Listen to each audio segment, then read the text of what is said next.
Well, we've got Seymour, we're doing Traralgon, we're doing Ballarat, we're doing Bendigo and Geelong. Well, we've got Seymour, we're doing Traralgon, we're doing Ballarat, we're doing Bendigo and Geelong. Well, we've got Seymour, we're doing Traralgon, we're doing Ballarat, we're doing Bendigo and Geelong.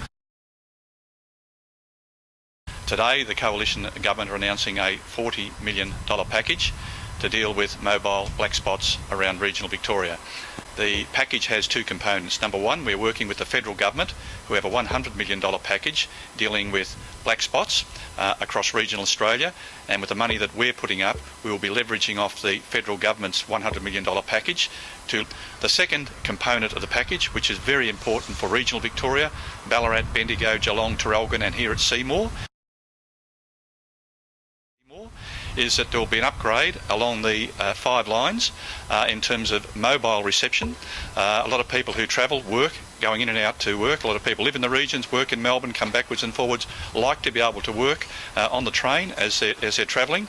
And part of that package towards the end of this year will be engaging external partners to put Wi-Fi on all of the regional velocity rail cars as well. So people who are living in Seymour, Traralgon, Ballarat, Bendigo, Geelong, travelling on the velocity rail cars, once they hop on board, they'll be able to log on free Wi-Fi and start work on their way into the city. Emails, social contact with friends, keeping in touch with family members, but also it's going to vastly improve mobile reception. Will it be available to all users on any carrier, or is it going to be carrier specific? The velocity rail cars we're fitting with the free Wi-Fi, but anybody who's travelling on any of the other V-line carriages, once they hit the network coming in from the regional centres they'll be able to use their other devices as well. But it's a velocity rail cars just at this point in time, as a part of the initial program we're rolling out where we're going to fit them with Wi-Fi. But as part of the broader program across the state that we're working on the Commonwealth Government with as well, we're looking to improve mobile reception across the state. Okay, we have a lot of interest from the likes of Bairnsdale, Shepparton, Warrnambool to extend the number of train services that are running into those communities. We now have an independent statutory authority, Public Transport Victoria. They've completed a network development plan for Melbourne. They are now in the process of engaging with regional councils. They will complete a network development plan for the regions, and that will better inform us as to where the additional services are provided. But I do know and understand that there's been strong representation from the Shepparton community in terms of getting additional rail services into that community.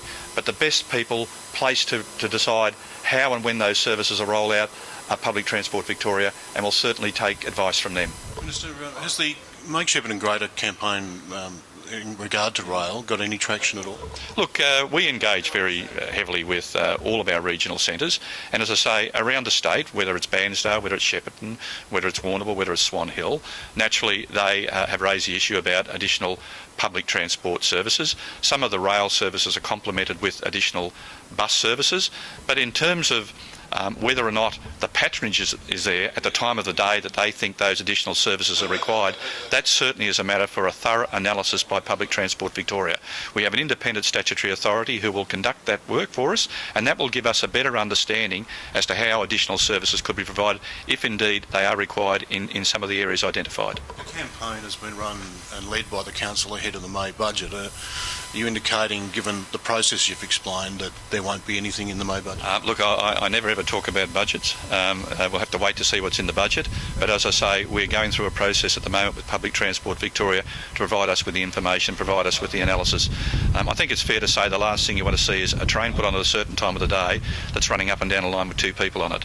We want to make sure that when we make these decisions that they're evidence-based, that the analysis has been carried out, that they serve a real purpose, and they're not just there for the sake of being there. But will the independent authority adequately measure the number of people who currently drive from Shepparton to Seymour and catch trains from here? They go through a very, very thorough analysis, and that's the role. That's why we put them there. In the past, public transport was a part of the Department of Transport. There wasn't a real focus on customer service, service delivery, controlling projects. We now have an independent statutory authority, an independent board. That is their role, and across the state I'd have to say the work that they're doing and the improvements we've been seeing with the network more generally are as a result of having them in place. Is there any timeline on them completing that? Look, I understand they'll carry out this work through the course of this year.